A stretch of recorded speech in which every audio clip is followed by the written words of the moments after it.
It's shameless, isn't it? I keep saying that. It's terrible. In it to win it. That's Are you good. feeling positive? Because both your categories are really tough, aren't they? No, I'm not feeling remotely yeah. positive. No, not Positive, at all. yeah. No. Totally. It's in the bag. So, Kate, who's your money on then to beat you? Do you know, it's been such an amazing that's year not for fair. women. Yeah. No, but I have to say, it really has. And actually, the supporting actress category, I think, is the one category that's been really talked about. People have been floating in and out of the category throughout award season. So to just be here, it just feels really good. Yeah. One of the big issues that everyone's talking about this year, especially in terms of the Oscars, is the lack of diversity in terms of stories. Do you think that's an issue? Do you think the film industry needs to do more, really? Yes, absolutely. I think it's something that needs to happen at the grassroots, you know. I know personally when I get a script, the lead characters will always be presumed to be white unless it specifies otherwise. And I think, you know, change needs to happen at the grassroots. So it's good that it's coming to the front now and people are discussing it, and hopefully we'll start seeing some change. Last year you did so sensationally brilliant. This year you're nominated again. Do you kind of feel like the pressure's a little bit off this year? Oh, do you know what? It feels amazing to be invited back, frankly. We had an amazing time making The Danish Girl, and it was an intense film to make, but a wonderful one. And you hope that the story resonates, and being here, you hope that validates that in some way. An absolutely beautiful film, and a very brave film, and a very timely film. It's about transgender, an issue which is getting more and more attention all the time. Absolutely. I mean, I suppose one of the things that sort of astounded me is that certainly in the past 2 years, trans issues have come to the forefront of media attention, but it's almost 100 years since Gerda and Lily's story. It's kind of shocking that it's taken quite so long, and I hope, I just hope that the film in some way continues the discussion.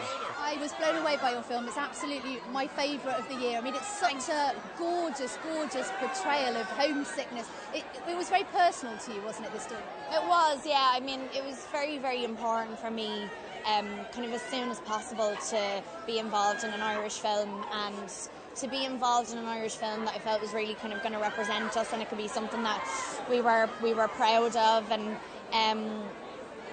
so I think with that came an awful lot of responsibility, but this felt like the right first Irish project to take on, and the fact that it was about leaving home, and I had just left home myself, it made it even more emotional for me. I was weeping, absolutely weeping, because it's about a girl who goes over to New York in the 50s from Ireland, isn't it? And it's very touching.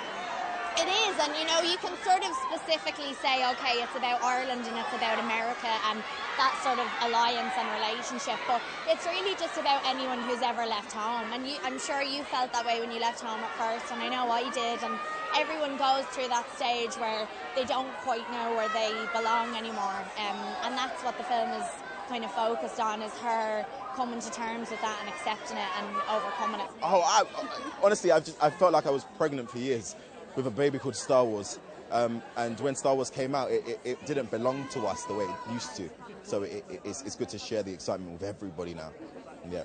Something that we're all talking about this year in the Oscars and the BAFTAs is the lack of diversity in the film industry. Is it something that you think is an issue that something more needs to be done about?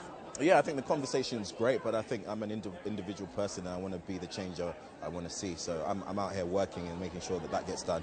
But the conversation is definitely positive, and continue that. I think it was more for me when I read the script. I was kind of I couldn't believe that I didn't know more about this couple.